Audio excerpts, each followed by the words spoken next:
Hello বন্ধুরা, চলো আজকে আমরা কম্পাউন্ড ইন্টারেস্টের কিভাবে রেট বের করতে হয় সেটা দেখবো। 3 বছর, 2 বছর, ঠিক আছে, কিভাবে রেট বের করতে হয় সেটা দেখবো। যে কম্পাউন্ড ইন্টারেস্ট মানে সিআই এর রেট রেট কীভাবে বের করতে হয়, 3 বছর হোক বা 2 বছর। আজকের পর থেকে আর কোনো ভিডিও দেখা লাগবে না, ঠিক আছে? তো চলো কীভাবে বের করতে হয়। প্রথমে দেখো 2 বছরের রেট বের করা দেখি। 2 বছরের কীভাবে রেট বের করতে হয়, চলো 5% হিসাবে দেখি। 5%-এর যদি আমরা 2 বছরের রেট বের করতে চাই তাহলে 5-এর সাথে 2 গুণ করে, 5-এর সাথে 2 গুণ কত হবে? 5 গুণ 2 কত হবে? তাহলে 10 হচ্ছে। তো তাহলে 10-এর পরে একটা পয়েন্ট দেবে, মানে দুটো সংখ্যা রাখবে, দুটো সংখ্যা রাখে একটা পয়েন্ট দেবে। পয়েন্ট দেওয়ার পরে এই যেই কয় পার্সেন্টের আমরা রেট বের করব সেই কয় পার্সেন্টের স্কোয়ার, সেই কয় পার্সেন্টের স্কোয়ার দিয়ে দেবে, তাহলে আমাদের রেট বেরিয়ে আসবে, ঠিক আছে? তখন 5-এর সাথে 2 গুণ করলে 10, আর 5-এর স্কোয়ার কত? 25। তার মানে এটা হলো আমাদের 2 বছরের 5% হারে রেট বের হয়ে গেল, ঠিক আছে? চক্রবৃদ্ধি সুদের যে 10.25%, ঠিক আছে? 2 বছরের 5%, তাহলে 6%ও সেমভাবে বের করি। তাহলে কী হবে? 6 ছক 36 পয়েন্ট, 6-এর স্কোয়ার কত? 12, ঠিক আছে? 12। তো এটা হয়ে গেল আমাদের 6% হারে 2 বছরের চক্রবৃদ্ধির সুদ। তো তুমি এখন মনে করতে পারো যে দাদা, এই যে স্কোয়ার করার পরে যে লাস্টে দুটো ডিজিট আসে, আমরা দুটোই নিয়ে নিচ্ছি, যদি 3টে ডিজিট আসে তাহলে আমরা কি করব? চলো সেই অঙ্কগুলো দেখে নিই। যে 3টে ডিজিট বা 3টে সংখ্যা আসলে কি করব। যেমন মনে করো 12 যদি আমরা 12% হারে যদি আমরা 2 বছরের চক্রবৃদ্ধি সুদ বের করি তাহলে কত হবে? 12-এর স্কোয়ার কত? 144, আর 12-এর সাথে 2 গুণ করলে কত হবে? 24। 12 দুগুণে 24। তার মানে লাস্টের দুটো ডিজিট নেব শুধু আমরা। কত? লাস্টের দুটো ডিজিট হলো 44, আর এই যে 1 থাকছে, দুটো ডিজিটের পরে 1 থাকছে, আগে 1 থাকছে না, সেই 1টা আমরা দশমিকের আগে ট্রান্সফার করে দেবো। কত হবে? 24 যোগ 1 কত? 25। এইভাবে বের করতে হয়। যে যদি লাস্টে 3টে সংখ্যা থাকে তাহলে এই 3rd নম্বর যে সংখ্যাটা, মানে প্রথম দিক থেকে প্রথম সংখ্যাটা, সেটা আমরা দশমিকের আগে দিয়ে দেবো, আগে, ঠিক আছে? এখানে দশমিক আসবে, এর আগে দিয়ে দেবো, আর লাস্টের দুটো ডিজিট আমরা লিখে দেবো অ্যাজ ইট ইজ, ঠিক আছে? তো এটা হলো 2 নম্বরের। যে কোনো 2 নম্বর তুমি তো মনে করো 15% হারে বের করবা 2 বছরের, তাহলে কত হবে? 15 দুগুণে 30, আর 15-এর স্কোয়ার 225। ওই 225-এর শুধু 25 নেবা, আর 15 দুগুণে 30, 30-এর সাথে ওই 225-এর 2 যোগ করবা, তাহলে কত হবে? 32। এই যে মুখে মুখে বেরিয়ে গেল 32। তার মানে হচ্ছে, তো দেখো 15-এর স্কোয়ার হবে 225, আর 15-এর সাথে 2 গুণ করলে হচ্ছে কত? 15-এর সাথে 2 গুণ করলে হচ্ছে 30। সবসময় আমরা দুটো ডিজিট নেব, দশমিকের পরে দুটো ডিজিট, তাহলে এই 2 তো আমাদের এক্সট্রা চলে আসলো, এই 2 ট্রান্সফার করে দেবো। তার মানে 30 যোগ 2 32.25। এটা হলো আমাদের 15-র সাকসেসিভ বা 15% হারে 2 বছরের চক্রবৃদ্ধি সুদ। মুখে মুখে যদি করতে বলা হয় 16%, তাহলে এখন অবশ্যই পারবা যে 16% মানে কত? 16-র স্কোয়ার কত?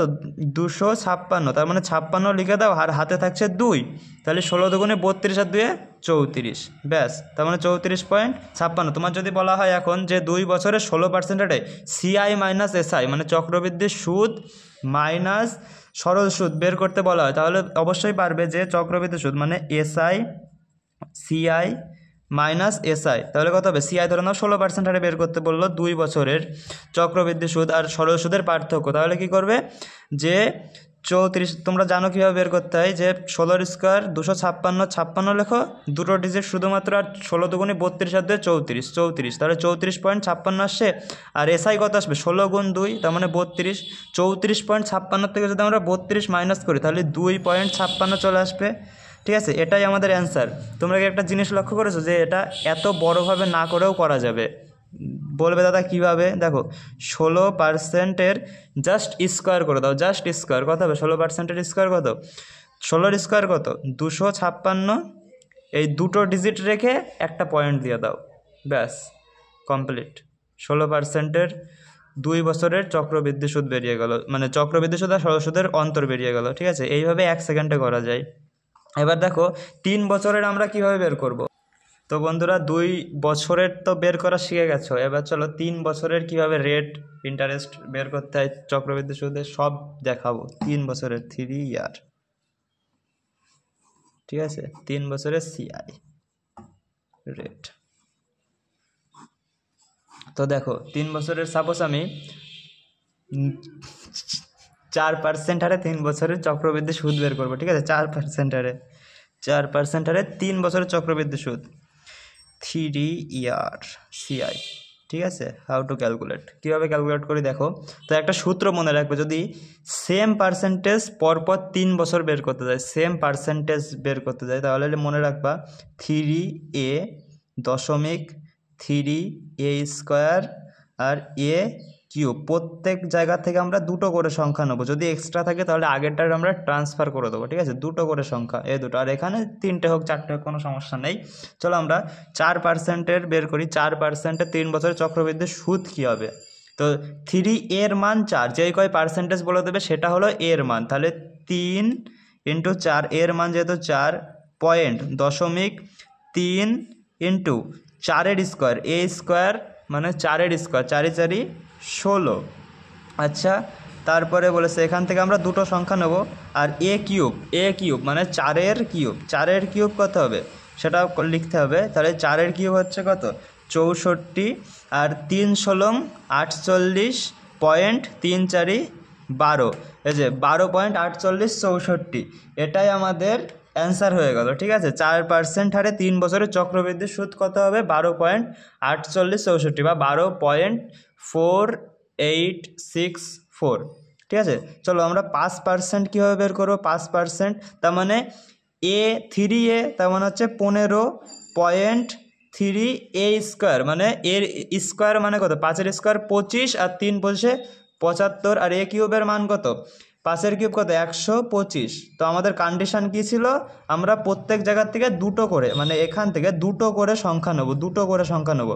তো 125 তো 3টে সংখ্যা হয়ে গেলো, তার মানে হবে 25, আর একটা এর ট্রান্সফার করো, একটা একে ট্রান্সফার করো, তাহলে কত? 75 যোগ 1 কত হয়?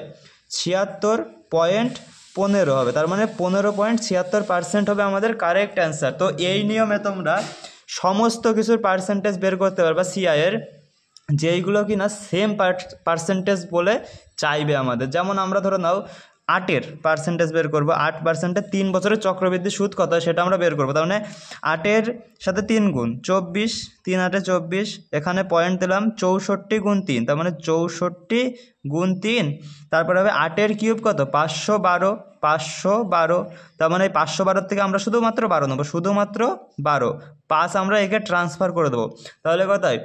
3-এর সাথে যদি আমরা 64 গুণ করলে কত হয়? 3 3 4 12, 2 হাতে 1, হাতে 1, 18 আর 1 19, 3 18 আর 1 19, এর সাথে আমরা 5 যোগ করবো, তার মানে 192-এর সাথে যদি আমরা 5 যোগ করি কত হবে? 197, 197-এর 7 আর 9 বসে গেল, 97 বসে গেল, 1 থাকছে, সেই 1টা আমরা 24-কে ট্রান্সফার করে দেবো, ঠিক আছে?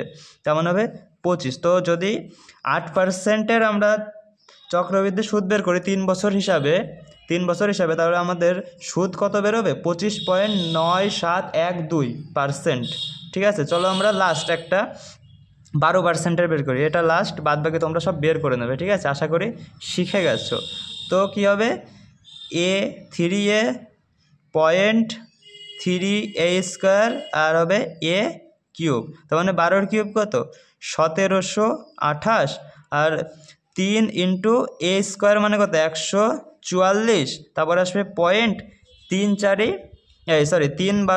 36, তাই তো? তার মানে এই 1728-এর থেকে আমরা দুটো সংখ্যা নেব, শুধুমাত্র 28, আর এই 17 একে ট্রান্সফার করে দেবো। 3-এর সাথে 144 গুণ করার পরে 17 ট্রান্সফার। চলো আমরা 3-এর সাথে 144 গুণ করি 3, তাহলে 3 4 12, 2 হাতে 1, 3 14 কত? 42 আর 1 43, ঠিক আছে? 43 হলো, আর এর সাথে আমরা এই 17 যোগ করব, 17 যোগ, তার মানে হচ্ছে 9 4 4, তার মানে 49 আমরা লিখবো, এই 4টা আমরা 36-কে ট্রান্সফার করে দেবো, তাহলে কত হবে? 40, অথবা আসছে কত?